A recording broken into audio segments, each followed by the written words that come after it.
Kanina lang ginulat tayo ng isang balita na lumabas na ito daw si Undersecretary Adrian Bersamin ay bahagi ng text conversation between him and BBM to confirm na si BBM ay may partisipasyon dito sa bilyong-bilyong pisong pagnanakaw ng flood control project.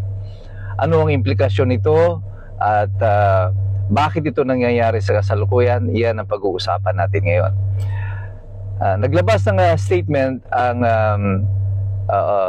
yung ACT teacher representative, party list representative si Congressman Tino, na di umano ay ipinakita sa kanya ni Congressman Leviste yung palitan ng text messages between Undersecretary Adrian Bersamin at saka si Pangulong Marcos na kinukumpirma ang mga transaksyon ukol sa pagde-deliver ng mga bilyong-bilyong pisong kickback na nagmula sa mga flood control projects.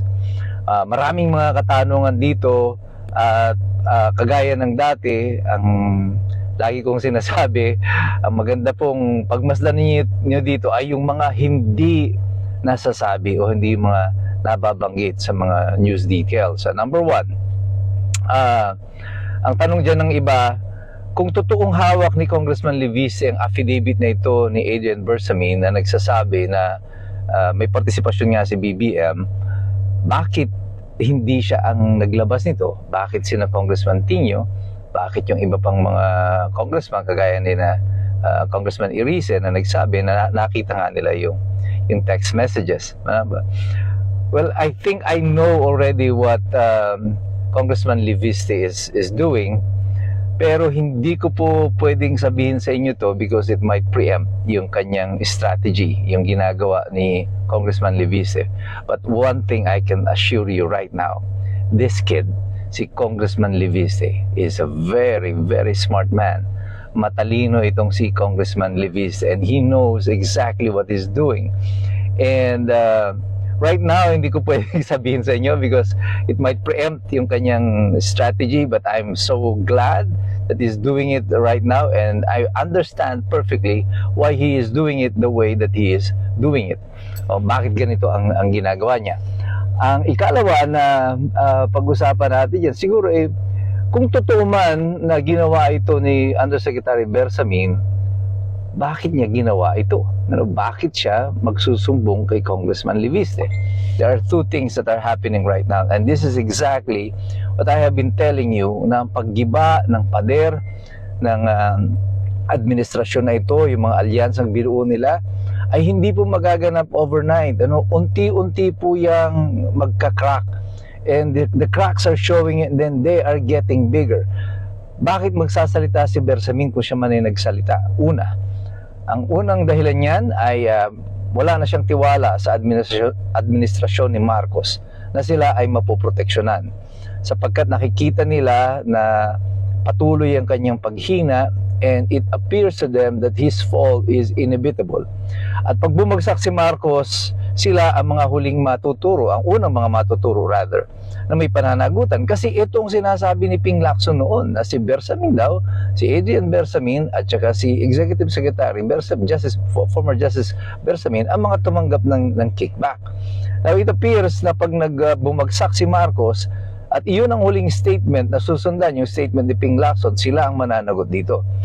Ang pagsasalita ni Bersamin ay pagpapakita sa ating lahat ng katotohanan ng sinasabi ko na eto na yung paghina ng presidente. When he becomes a lame duck president, people will abandon him.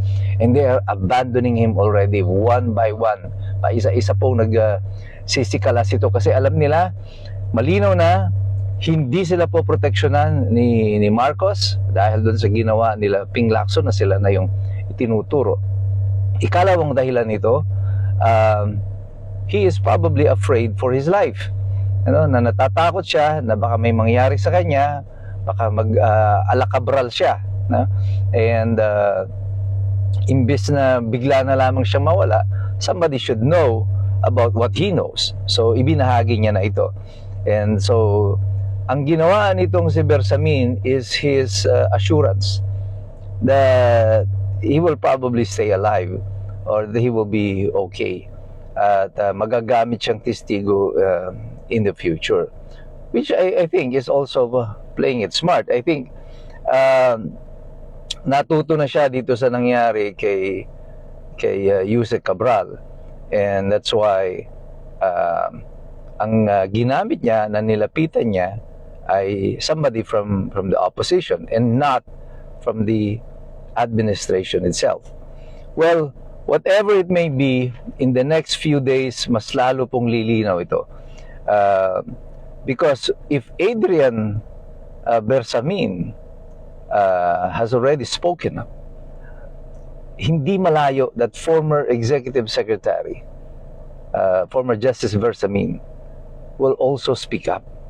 At pag nagsalita na yan, mas marami pang mga tao magsasalita. Ito yung sinasabi ko before, hindi naiintindihan nila Marcos yung ginagawa nila. Siguro dahil advice ito din ng kanyang mga political handlers, yung mga nag-acting na mga presidente diyan sa Malacanang, na nagfi-feeling mga genius, na mga kriminal, na ang ginagawa nila ay mga strategiya na pang-mafia, patahimikin lang, i-silence lang, magturo lang. So what they're trying to do is just to point to people. Nagtuturo na lang sila kung sino-sino without realizing that they are creating more and more enemies. Yung mga kaalyado nila, ginagawa nilang kaaway. Yung mga kaaway nila ay dati naman na talaga nilang kaaway at ilan lang dyan naman magiging mga kaibigan nila. But by destroying your own base, yung sarili mong base, at nilalagay mo yung sarili mo sa alanganin. And this is now Marcos administration paying the price for what they have done and what they have done against their enemies and against their own allies, yung mga sarili nilang mga kakampi. So, as I've been telling you, just keep on pressing, tulak lang tayo ng tulak, engage lang tayo ng engage, mag-participate tayo dito. Huwag po kayong bibitaw dito. Huwag po kayong maniniwala yung mga sinasabi ng iba na walang saysayang ating partisipasyon, even in social media. This is the new frontier of policy making. Nandito po yung pinaglalabanan ngayon in the realms of the social media, in the internet. Ito na po ang medium of communication of the people. And therefore, our voices must be heard. At iparinig nyo ang tinig ninyo. Sinasabi ko nga sa inyo, 40 years is up. Malapit na po yung 40 taon ni Ferdinand Marcos. And I think history is about to be repeated today. So, continue to engage, continue to participate, and yet patuloy tayong magsipag-aral sapagkat mahirap makialam ang taong walang alam. God bless you, God bless us all. Mabuhay ang Republika ng Pilipinas.